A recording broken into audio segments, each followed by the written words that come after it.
Olá, eu sou o seminarista Leonardo e esse é o podcast Momento de Fé.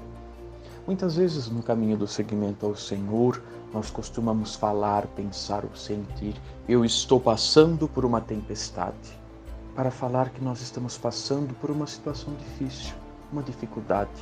Quantas vezes nós estamos navegando por águas tranquilas, em momentos que não há dificuldade, não há maiores ameaças.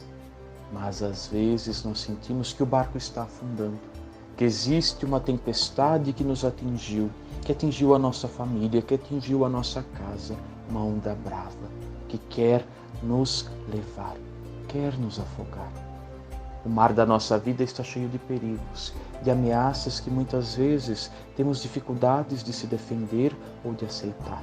Muitas vezes os ventos contrários que sopram nos fazem sentir que Jesus não está conosco. E como sentir a presença de Jesus que acalma a nossa tempestade? Isso é muito bem visto no Evangelho de Marcos. Aqueles discípulos que passavam por situação de medo, de pavor, de intranquilidades.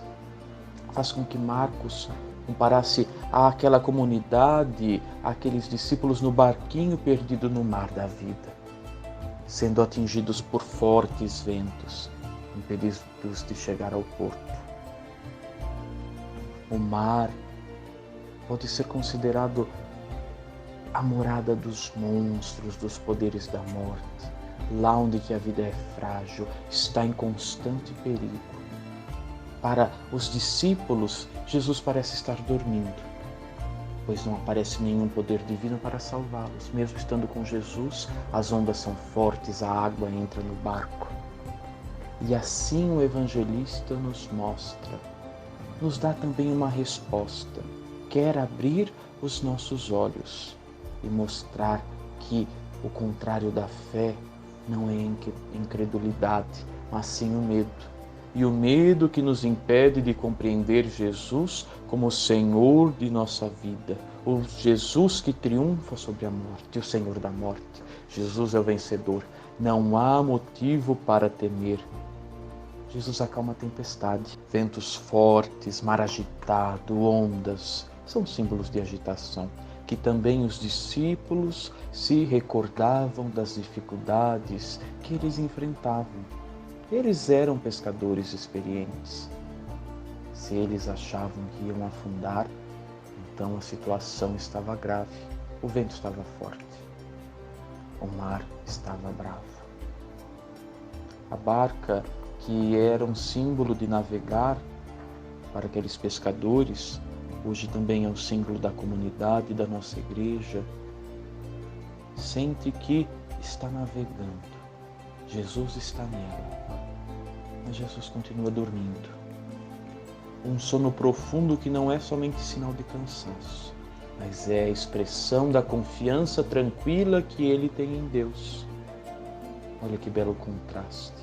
A atitude de Jesus e a dos discípulos é grande. Quantas perseguições, quantas dificuldades que nós passamos em nossa vida e achamos que elas serão maiores do que nossas forças. Jesus prometeu aos discípulos e promete a cada um de nós estar sempre junto deles. E assim Jesus acorda, não por causa das ondas, mas por conta do grito desesperado de seus discípulos. Primeiro ele manda o mar calar-se, acalmar-se, e o mar se acalma.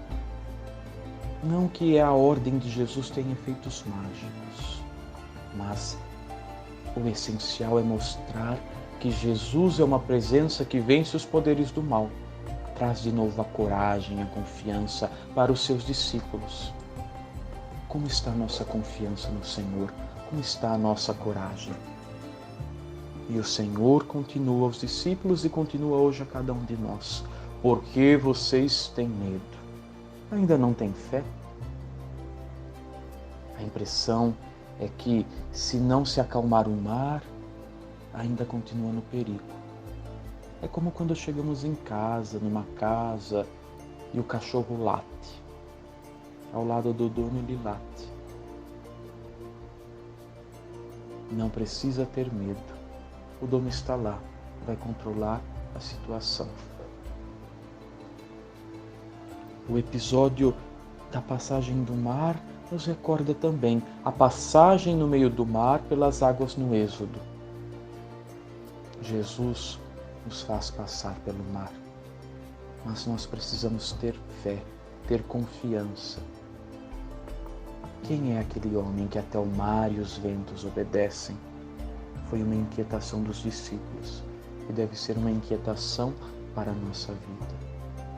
Quem é este homem? Este homem é Jesus.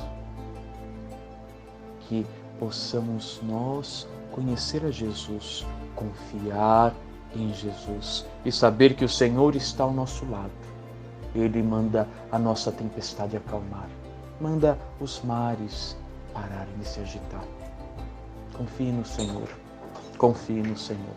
Louvado seja o nome de nosso Senhor Jesus Cristo, para sempre seja louvado.